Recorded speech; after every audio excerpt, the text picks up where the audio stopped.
seminar profesional skripsi ya, atas nama Rini Purwanti dengan nomor induk mahasiswanya P37334224103 dengan judul skripsinya, proposalnya adalah analisis data sekunder korelasi keseimbangan asam basa dengan kadar kreatinin pada pasien gagal ginjal kronis di Rumah Sakit Angkatan Udara Dr. Esnawan Antariksa ya. Ya, Ya. Bapak. Adapun waktu ujian yang disediakan pada seminar ini adalah 30 menit ya, di Ya, mana pembukaan oleh moderator 2 menit, nanti penyajian oleh mahasiswa 10 menit, kemudian tanya jawab penguji 2 kali 8 menit ya, karena ada 2 penguji, dan penutupnya 2 menit. Nah, aspek yang dinilai adalah aspek penyajian, yaitu sistematika penyajian dan isi, kejelasan dan penggunaan alat bantu atau audiovisual, penggunaan bahasa tutur kata yang baku, kemudian cara presentasi ya, kemudian ketepatan waktu sesuai alokasi waktu yang sudah diberikan. Untuk aspek tanya jawabnya, nanti kedua penguji akan menilai ketepatan menjawab ya, kesenjawaban dengan pertanyaan, lalu kemampuan mengemukakan argumentasi ya, didasari oleh sumber yang memberikan alasan yang jelas dan kuat, lalu cara menjawab pertanyaan, ya, di mana dalam menyampaikan ide dan gagasan dengan bahasa dan komunikasi yang baik. Dan untuk aspek penulisan naskah itu nanti akan dilihat relevansi isi atau materinya, ya, kemudian metodologi, kemudian sistematika dan penggunaan bahasa. Ya. Oke, apakah Saudara Rini Purwanti sudah siap untuk menyampaikan presentasi proposalnya? ya, Bapak sudah siap. Oke, baik kalau gitu kita beri waktu dan eh, tempat silakan 8.02 ya, sekarang berarti 10 menit ya, jadi sampai jam 8.12. Silakan Rini. Siap, Bapak. Assalamualaikum warahmatullahi wabarakatuh. Halo. Saya ini akan menyampaikan presentasi mengenai proposal saya. Hmm, Saya mulai dulu dari bab satu pendahuluan, dimulai dari prevalensi gagal ginjal kronik, di mana menurut data WHO 2018, prevalensi GGK itu sebesar 13,4% di dunia, dengan urutan insidensi tertinggi pertama ada di benua Afrika, Amerika, Asia Selatan, dan Asia Tenggara. Sementara prevalensi GGK di Indonesia sebesar 3,8% menurut data Survei Kesehatan Indonesia di tahun 2023. Dengan urutan tertinggi ada di Provinsi Jawa Timur, kedua di Provinsi Jawa Barat, dan ketiga di DKI Jakarta. Sementara kabupaten tertinggi di DKI Jakarta dengan prevalensi GGK yaitu Jakarta Timur. GGK sendiri merupakan terjadi akibat penurunan fungsi ginjal dalam jangka panjang yang disebabkan antara lain oleh kelainan glomerulus dan tubulus, adanya batu dan trauma, kemudian riwayat penyakit metabolik, diantaranya diabetes dan hipertensi, kemudian adanya paparan agen lingkungan yang berbahaya sehingga dapat merusak ginjal. Manifestasi klinis yang dapat terjadi diantaranya adalah anoreksia, mual muntah, sampai terjadinya asidosis metabolik. Pemeriksaan fungsi ginjal sebagai penanda GGK antara lain RFG kurang dari 60 mili per menit selama lebih dari 3 bulan, kadar urem dan kreatinin yang meningkat selama lebih dari 3 bulan, dan CCT kurang dari 90 mili per menit. Penurunan fungsi ginjal dapat menyebabkan gangguan keseimbangan asam basa darah yang disebut asidosis metabolik, yang pada pemeriksaan AGD ditemukan hasil pH menurun dan kadar bikarbonat menurun. Di sini saya menemukan 5 peneliti sebelumnya yang melakukan penelitian sejenis. Nah, ini mapping penelitian saya. Saya akan memeriksa variabel kadar kreatinin darah, nilai pH, dan kadar bikarbonat dengan jenis penelitian observasional analitik relatif. Sampel yang saya gunakan yaitu data rekam medik pasien gagal ginjal kronik yang melakukan pemeriksaan kadar kreatinin dan AGD di RSAU Dr. Esnawan Antariksa tahun 2023. Ini adalah perbedaan dengan penelitian sebelumnya. Pada peneliti pertama, variabel yang diperiksa pH dan kadar endothelin. Sementara peneliti kedua menggunakan jenis penelitian cross-sectional analytic deskriptif dan sampel yang digunakan yaitu pasien GGK yang menjalani HD. Sementara peneliti keempat, perbedaannya ada pada populasi dan sampel yang menggunakan neonatus asphyxia. Dan peneliti kelima, perbedaannya ada pada sampelnya yang menggunakan gagal ginjal akut. Pemilihan lokasi penelitian pada penelitian saya yaitu banyaknya rumah sakit di DKI Jakarta sebanyak 196 rumah sakit dan di Jakarta Timur 47 rumah sakit yang dapat melakukan pelayanan pada penyakit gagal ginjal kronik dan melakukan pemeriksaan kreatinin dan AGD. Karena itu, saya menyampaikan keterbatasan dalam melakukan penelitian saya, yaitu pada jenis penelitian yang saya pilih yaitu non-eksperimental, waktu, dan lokasi. Karena itu, Rumah Sakit Angkatan Udara Dr. Isnawan Antariksa saya pilih sebagai lokasi penelitian karena dapat melayani pasien gagal ginjal kronik, dapat melakukan pemeriksaan kreatinin dan AGD, memiliki unit rekam medik, dan merupakan tempat peneliti bekerja sehingga akan memudahkan peneliti dalam melakukan penelitian ini. Variabel yang saya akan periksa yaitu kadar kreatinin, nilai pH, dan kadar bikarbonat dengan pendekatan observasional analitik korelatif. Pembatasan masalahnya ada pada karakteristik data rekam medik, kemudian ada deskripsi data univariat, deskripsi data bivariat, dan uji korelasi antara kadar kreatinin, pH, dan bikarbonat. Rumusan masalahnya adalah bagaimana karakteristik data rekam medik pasien GGK di RSAU, kemudian bagaimana deskripsi data univariatnya, kemudian bagaimana deskripsi data bivariatnya, kemudian bagaimana hasil uji korelasi antara kadar kreatinin, pH, dan bikarbonatnya. Sementara tujuan penelitian adalah untuk menjawab rumusan masalah, sehingga pada tujuan khususnya untuk mengetahui hasil uji korelasi antara kadar kreatinin, pH, dan bikarbonat. Manfaat penelitian ini dapat menjadi metodologi bagi mahasiswa dan peneliti lainnya dalam menyusun penelitian klinis, dan hasilnya dapat dijadikan pedoman bagi penelitian serupa di masa depan. Selain itu, dapat membantu meningkatkan pemahaman mengenai keseimbangan asam basa dalam tubuh, dan meningkatkan edukasi bagi pasien dan keluarga. Ruang lingkup penelitian ini ada pada bidang laboratorium kimia klinik, dan pasiennya adalah gagal ginjal kronik dengan spesimen serum untuk pemeriksaan kreatinin dan darah arteri untuk pemeriksaan pH dan bikarbonat. Sementara tahapan dan kriteria prosesnya ada pada fase analitik, yaitu pada pelaporan, validasi, pencatatan, dan perekaman hasil. Dua ini saya akan mengulas sedikit mengenai GGK. GGK adalah kerusakan ginjal secara progresif yang ditandai diantaranya kadar taurium dan kreatinin yang meningkat dalam waktu 3 bulan atau lebih, yang disebabkan diantaranya oleh hipertensi dan diabetes mellitus dengan manifestasi klinisnya mual, muntah, sampai sesak napas. Pemeriksaan tes faal ginjal yang dapat dilakukan antara lain adalah BUN, blood urea nitrogen, kreatinin darah, LFG, dan elektrolit. Kreatinin sendiri merupakan zat non-protein nitrogen yang dihasilkan oleh jaringan otot dan produk akhir kreatin. Dengan sifatnya yang stabil, tidak dipengaruhi diet dan laju metabolisme, sehingga kreatinin meningkat menandakan penurunan fungsi ginjal.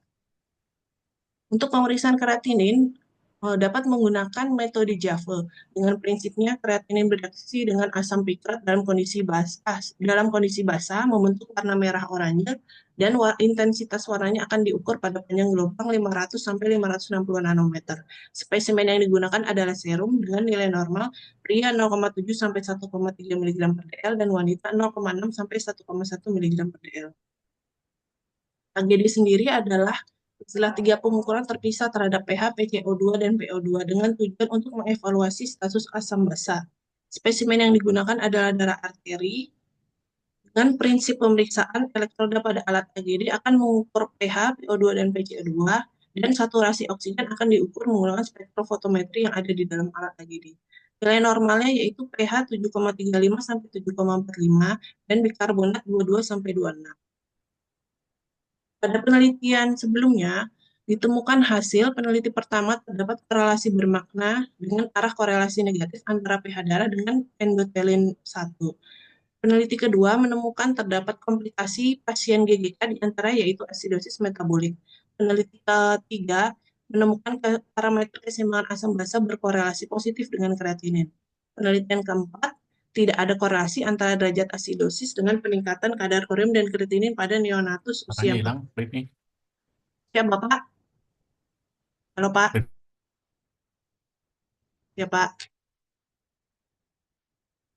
Halo, Pak. Penelitian kelima menemukan ada hubungan yang signifikan antara asidosis metabolik dengan LFG. Pak izin. Saya lanjutkan, Pak. Ya, silakan.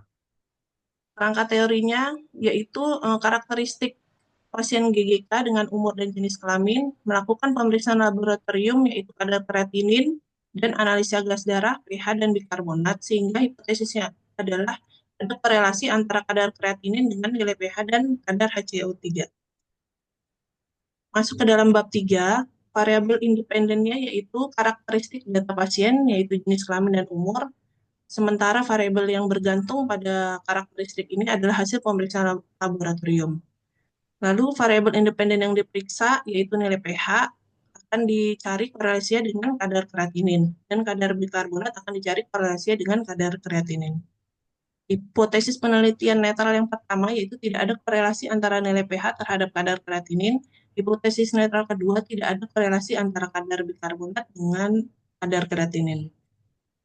Dan penelitian yang digunakan yaitu analitik korelatif, di mana mencari korelasi antara nilai pH dan bikarbonat dengan kadar kreatinin.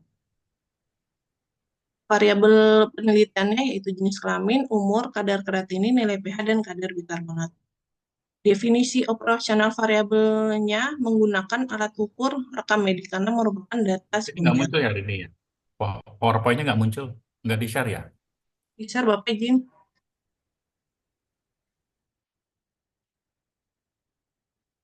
biar ulang Bapak.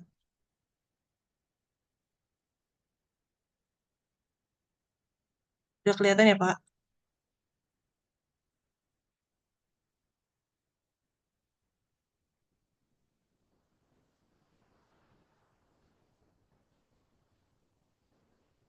Populasinya menggunakan data rekam medik pasien GGK di RSAU Dr. Senawan Antariksa dengan rencana waktu penelitian selama 7 bulan. Besaran sampel setelah dihitung ditemukan sebanyak 64 sampel. Kriteria inklusi pada penelitian ini yaitu subjek penelitian ini adalah data rekam medik pasien GGK yang melakukan pemeriksaan laboratorium kreatinin dan agiri di RSAU Dr. Esnawan Antariksa tahun 2023. Sementara karena menggunakan data sekunder, tidak ada kriteria eksklusinya. Prosedur penelitiannya yaitu menyiapkan penelitian non-eksperimental, lalu mengajukan permohonan surat kaji etik, dan melakukan teknik pengumpulan, pengolahan, dan analisis data. Kemudian teknik penyajian data disajikan dalam bentuk narasi atau tabulasi atau grafik. Demikian presentasi dari saya. Mohon maaf jika ada kekurangan. Wassalamualaikum warahmatullahi wabarakatuh. Baik, ini terima kasih. Ya, waktunya tepat sekali ya, jam 8.12. Eh, untuk selanjutnya kepada penguji pertama, Ibu Retno Martini, monggo dipersilakan untuk memberikan pertanyaan atau konfirmasi atau klarifikasi atas eh, proposal yang sudah disampaikan oleh Saudara Rini. Monggo, Bu Retno. Ya, terima kasih Pak Heru. Bismillahirrahmanirrahim. Assalamualaikum warahmatullahi wabarakatuh. Waalaikumsalam Assalamualaikum warahmatullahi wabarakatuh. warahmatullahi wabarakatuh. Ya, Mbak Rini ini sudah menyampaikan terkait dengan proposalnya ya. Kalau dilihat dari eh, apa namanya hard file yang disampaikan ini sudah lengkap juga dengan dari bab duanya utamanya seperti itu. Nah, kemudian yang perlu sama-sama kita lihat kembali, saya mengingatkan terkait dengan eh, pedoman ya, pedoman nanti penulisan penulisan skripsinya nanti dilihat lagi, misalnya di bab satu, oke, karena hari ini pun yang akan dilihat ini ada 3 aspek penilaian untuk penyajian, kemudian tanya jawab dan juga terkait dengan naskahnya. Nah, untuk di naskah ini, terutama di bab satu, nanti mohon dilihat kembali. Ini cukup eh, sangat ada tambahan ya. Setelah di halaman 5, mulai dengan halaman 6, ini adalah menyampaikan terkait dengan karakteristik rumah sakit Esnawan Antariksa seperti itu. Nah, kemudian ada identifikasi, kemudian eh, ada pembatasan masalah, rumusan masalah, nanti mohon dilihat kembali ya. Dilihat kembali terkait dengan template skripsi yang menjadi panduan di STR-TLM. Ya, juga terkait dengan manfaat penelitian, nanti ada manfaat praktis, misalnya seperti itu. Nah, ini perlu ditujukan kepada siapa, misalnya ya, kalau untuk manfaat tersebut. Nah ya, ini ada ruang lingkupnya sudah. Nah, selanjutnya, kalau tadi juga sudah disampaikan ya beberapa hasil analisa literatur reviewnya sudah disampaikan, kemudian dilihat kebaruannya seperti apa ya untuk penelitian rencana penelitian ini. Nah, ini masuk di bab kalau yang bisa disampaikan di hipotesis penelitiannya seperti apa nih? Ini ada HO-nya, ada HI-nya, ada 4 ya. Jadi kalau yang terfikir dugaan seorang peneliti di awal, ini apakah di HO atau di HI-nya nih? Yuk, bisa disampaikan. Ini Bu, kalau hipotesis saya yaitu ada korelasi antara nilai pH darah terhadap kreatinin. Lalu yang kedua, hipotesis yang kedua, ada korelasi antara kadar bikarbonat terhadap kadar kreatinin. Ya, berarti, nah itu kan dugaannya. Maka menurut saya HO-nya yaitu tidak usah dituliskan ya. Jadi ini kan dugaan peneliti di awal itu sudah disampaikan. Terlepas nanti hasilnya akan seperti apa. Nah, ini tergantung dari data yang didapatkan. Nah, selanjutnya untuk terkait dengan kalau dilihat populasinya di tahun 2024 ini cukup banyak ya, sampai Ya, Bu. 2.800 dalam Ya, satu Bu. tahun ini. Ya, Bu. Nah, Banyak. kemudian untuk sampelnya rencananya berapa? Rencananya 64, Bu. Dihitung dari besar sampel. Itu Ya, sudah saya besar sampel. siap. Ya, Besar besar sampel. sampel ini kan misalnya minimal ya. Bagaimana bisa memastikan bahwa dari 2.800 itu hanya mengambil 64? Ya, Bu. Jadi kalau populasinya itu kan semua pasien gagal ginjal kronik itu, Bu. Kemudian saya ambil dari semua semua pasien gagal ginjal kronik itu yang melakukan pemeriksaan kadar kreatinin dan AGD. Kemudian dari eh, pembatasan identifikasi subjek penelitian saya itu nanti diambil lagi berdasarkan besar sampel, yaitu saya butuh 64 sampel, sehingga saya akan mengambil sampel sampel dengan cara konsekutif sampling, yaitu berurutan, Bu. Jadi misalkan Januari berapa sampel, Februari berapa sampel, itu menggunakan ada proporsi sampel, Bu. Jadi jumlah sampel di bulan Januari itu nanti akan dibagi dengan jumlah keseluruhan sampel Ya, dikali jumlah besar sampel. Itu nanti ya. yang akan saya gunakan, Bu. Ya, maksud saya ya, ini Yap, kan kalau orang berpikir akan sangat besar sekali ya dari 2.800. Mungkin diturunkan yang kemudian periksa dalam waktu bersamaan itu hanya berapa sih gitu ya. Eh, jadi ini nggak keseluruhan sampel GGK, sudah lebih kepada inklusinya. Kalau menurut saya demikian, agak lebih turun lagi. Sehingga nggak terlalu jauh proporsionalnya 64 di antara 2.800 kan seperti itu ya. 2008. Mungkin itu eh, nanti dilihat kembali. Kemudian kalau sekiranya, kalau ini pendapat saya ya, walaupun memang itu secara statistik ini sudah bisa ini kan terwakili seperti itu. Kalau ternyata jumlahnya nantinya hanya sekitar 120 gitu ya, yang itu semuanya sebetulnya memenuhi. Kalau tadi diambil konsekutif, oh berdasarkan urutan. Nah, alangkah baiknya ya, kalau menurut saya lebih representatif karena jumlah 64. Kalau misalnya dibandingkan ke 2.800 itu juga jumlah yang sedikit gitu. Ya, apalagi ini posisinya data sekunder. Kita nggak kohort, nggak melihat perjalanannya seperti itu. Kalau berdasarkan urutan saja, nah ini pendapat ya, nanti bisa dikonsulkan kembali ya. Tentu saja ada ahli statistik yang lebih lebih ada ya. Hanya saja nanti gini, hasil yang diharapkan ada kemaknaan secara statistik ataupun ada kemaknaan secara klinis. Bisa saja seiring sejalan, bisa saja tidak seiring sejalan gitu ya. Nah, itu jadi nanti pembahasannya kita tidak pakem banget hanya pada statistiknya saja, tapi kondisi realnya atau klinisnya itu juga menjadi pertimbangan ya. Mungkin secara umum demikian dari saya ya. Saya kalau ini alur pikirnya sudah ada ya, kemudian tinggal penulisan-penulisan saja sih tipe-tipe seperti itu nanti kalau untuk seterusnya perlu dilihat kembali.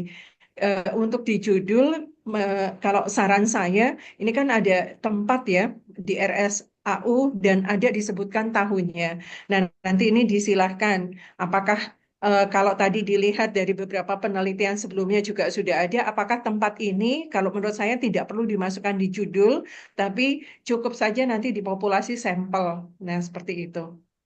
Ya, mungkin demikian Pak Heru dari saya masukannya. Terima kasih. Baik, terima kasih Bu Retno atas pertanyaan dan masukannya. Mungkin saya bisa membantu klarifikasi mengenai pertanyaan dari pengunjung satu Bu Retno ini ya, yaitu mengenai masalah buku pedoman. Yang sama-sama kita tahu bahwa buku pedoman itu baru diberikan oleh Kaprodi itu kemarin, Bu. Ya, di mana yang saya bilang itu buku pedoman baru tapi lama. Nah, kenapa saya bilang begitu buku pedoman baru tapi lama? Itu kita lihat saja di SK-nya saja tahun 2020. Ya, di SK-nya yang di lampiran itu tahun 2020. Sedangkan ini kan tahun 2025.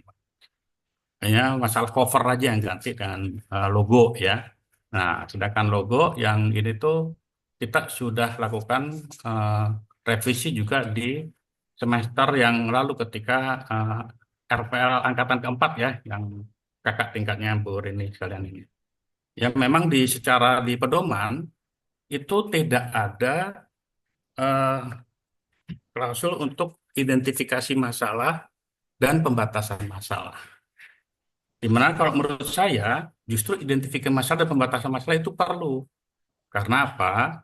Bahwa latar belakang masalah itu dibuat berdasarkan identifikasi masalahnya dulu. Baru dibuat rinciannya di latar belakang masalah. Ya, di mana identifikasi masalahnya saja di tingkat yang lebih rendah saja di KTI, di pedoman KTI yang program Diploma 3 justru itu ada identifikasi masalah dan pembatasan masalah. Di pedomannya masa di Diploma 3 ada, malah kita yang di tingkat Diploma 4-nya justru dihilangkan. Nah, itu mungkin kita dulu sudah sama-sama kita pernah bicarakan sebaiknya ini di antara perbedaan ada tidak sesuai pedoman dan sesuai pedoman itu mungkin bisa kita selesaikan secara eh, musyawarah Bu ya nanti secara eh, mungkin rapat dengan Kaprodi dan jajarannya ya. Ini padahal saya sudah meminta nih mungkin zaman Ibu Retno ingat ya. Saya tanya, Bu, ini kalau di D3 aja ada pembatasan masalah dan identifikasi masalah, saya di D4 malah dihilangkan. Padahal latar belakang masalah itu dibuat dasarnya atas dasar identifikasi masalah dulu, gitu. Ya. Nah, kalaupun itu nanti dihilangkan nggak masalah. Yang penting mahasiswa tahu bahwa dasar pembuatan latar belakang itu dan pembatasan masalah itu adalah itu, gitu ya. Mungkin yang pertama itu. Kemudian untuk yang hipotesis ya Bu ya. Mungkin untuk yang hipotesis itu ini memang sengaja saya sampaikan kepada mahasiswa saya bahwa kenapa hipotesis nol dan hipotesis alternatif atau H0 dan H1 itu perlu disampaikan? Karena sebetulnya si peneliti eh, bisa memilih, bisa mengajukan pertanyaan sementara, dia bisa menyatakan tidak ada perbedaan dan ada perbedaan sebenarnya gitu. Jadi nanti eh, bahwa kebebasan si peneliti itu mengajukan hipotesisnya ada perbedaan tidak ada perbedaan itu adalah eh, hak prerogatif dari si peneliti. Nah, memang pada umumnya H1 itu adalah hipotesis peneliti dan H0 itu adalah hipotesis statistik. Ya. Nah, jadi andai kata pun nanti H0 dihilangkan nggak masalah karena nanti untuk menyatakan H0 itu ditolak atau ini dasarnya H0 nilai alfanya itu, gitu ya. Kemudian masalah eh, jumlah sampel dan populasi ini tadi. Eh, Kenapa saya nyatakan populasi kemudian eh, batasan populasi itu ini karena memang secara ini kan berbeda Bu. Populasi itu adalah keseluruhan pasien gagal ginjal yang ada di rumah sakit Esnawan. Ya, selama itu datanya itu 1 tahun aja itu ada 2000-an, gitu ya. Ini saya lihat ini memang di sini mungkin tabelnya nanti Redi bisa lebih jelas ya bahwa tabel untuk populasi itu adalah tabel seluruh ini, seluruh penyakit, Berita. pasien penyakit, data penyakit gagal ginjal yang jumlahnya 2.804. Di mana ini adalah secara keseluruhan penyakitnya. Lalu kita identifikasi dan batasi posisi masalah yang akan kita jadikan subjek penelitian. Nah, subjek penelitian kita itu adalah pasien gagal ginjal kronis yang melakukan pemeriksaan laboratorium. Karena tidak semuanya pasien gagal ginjal itu melakukan pemeriksaan laboratorium yang terdata di rumah sakit. Gitu ya. Nah, berarti untuk mendapatkan sampel yang representatif itu ada aturannya. Aturannya berdasarkan hipotesis. Nah, kalau hipotesisnya itu adalah korelasi, maka gunakanlah rumus besar sampel korelatif. Ya. Nah, ini sudah secara teoritis dilakukan dengan benar bahwa jumlah sampel yang representatif itu dasarnya perhitungannya ini dan ini ada rumusnya dan itu sudah diakui secara internasional. Ya. Nah, berarti untuk menggunakan jumlah sampel populasi adalah jumlah sampel yang batasan populasinya bukan populasi keseluruhan yang 2.804, tapi adalah yang melakukan pemeriksaan laboratorium di mana pasien gagal yang melakukan pemeriksaan laboratorium tidak semuanya melakukan pemeriksaan urium kreatinin, mungkin ada hanya pemeriksaan hematologi, mungkin hanya pemeriksaan ini, maka itu yang diambil yang ini, gitu ya, yang melakukan pemeriksaan laboratorium. Makanya ini di sini disampaikan bahwa untuk menghitung jumlah sampel minimal ya, dan ini juga sudah diterapkan di sini bahwa menggunakan rumus korelasi itu mendapatkan nilai 58. Nah, 58 itu saya bilang untuk menghindari drop out dari sampel itu biasanya ditambah 10%. Akhirnya didapatkan 64 gitu.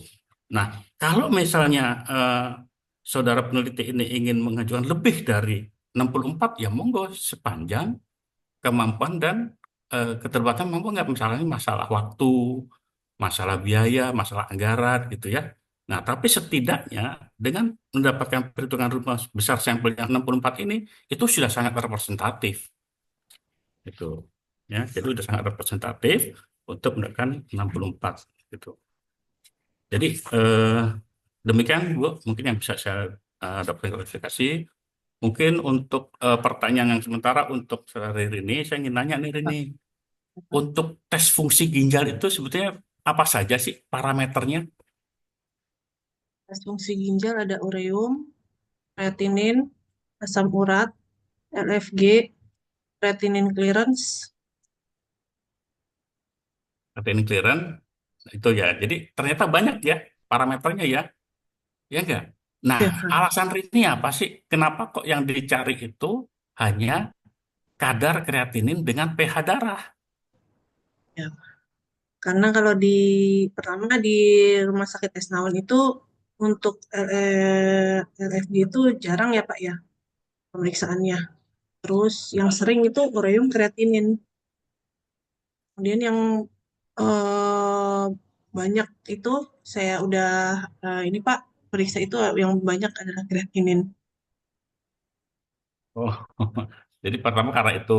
Jadi Ya, masalahnya Rini itu karena sudah terlalu banyak itu urea kreatininnya. Ya. Nah, kemudian Rini mencoba kok kayaknya tertarik nih untuk mengetahui korelasi antara pH darah dengan kadar kreatinin gitu ya. kreatinin siapa? Oh, gitu. Kalau menurut teori ini gimana nih? Ini apa yang menjadi penyebabnya? Apakah pH darah dapat menyebabkan perubahan kadar kreatinin atau kadar kreatinin dapat menyebabkan perubahan keasaman darah? Itu kan belum diketahui ya Pak izin Pak. Jadi kan pertama kan kalau GGK itu kan biasanya ditandai salah satunya dengan kadar kreatinin yang meningkat selama lebih dari 3 bulan. Itu kan Ya. berarti fungsi ginjalnya menurun.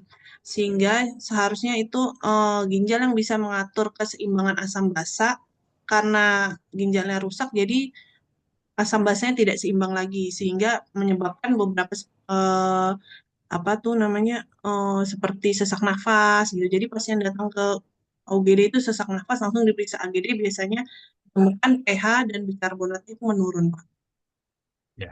Karena kan dua tes ini kan berbeda ya spesimennya ya. Ya, Spesimennya kalau kreatinin apa spesimennya? spesimennya serum. Kalau Nah, AGD kalau itu, pH darah, kalau pH darah itu dari AGD yaitu darah arteri, Pak. nah berarti kan di sini ternyata ada dua spesimen yang berbeda. Berarti kan ada dua peralatan yang berbeda gitu ya. Nah, gitu. Oke. Ini karena waktunya sudah habis ya, jam Pak, 8.31. ya, Nah, Bapak. kan Bu Retno, monggo ada yang mau ditambahkan lagi sebelum ditutup, Bu Retno? Alhamdulillah Pak Heru sudah cukup Sudah sepertinya cukup, Bu ini Retno? mau buka Ah, radio kampus boleh oh ya, sudah saja. Bu Retno, Nah, tadi saya makasih. sudah kirimkan itu ya, link Google Form untuk penilaian ya. Nanti di ya Oke, ya baik. baik, baik. Baik, baik itu cukup ya Bu Retno ya? Ya siap Oke, cukup. baik, Saudara Rini Purwanti, karena waktunya juga sudah dibatasi 30 menit dan ini kita sudah melebihi waktu 1 menit ya, 31. Saya ucapkan selamat kepada Saudara Rini Purwanti yang sudah menyelesaikan proposal skripsinya dan diharapkan ini nanti dapat dilanjutkan ke penelitiannya, Bruno ya, Ya, Pak. dapat dilanjutkan dan Ya, segera disilakan. dilakukan permohonan surat kaji etik sebelum turun mengambil data gitu ya, Bruno ya. Ya, betul. Baik, baik. Ya. Demikian Saudara Rini dan sebelum ditutup, mereka ada closing statement dulu, Bu Rini. Terima kasih kepada Ibu Retno dan Bapak Heru yang telah meluangkan waktunya untuk ujian sidang proposal saya. Semoga nanti ke depannya untuk membantu saya dalam menyelesaikan skripsi ini. Ya, Terima kasih. amin. Baik. Baik, Ya. dengan demikian usai sudah ujian seminar proposal skripsi atas nama Saudara Rini Purwanti dengan NIM P37334224163 dan penguji pertama adalah Bu Retno Martini dan penguji kedua saya selaku pembimbing adalah Pak Heru.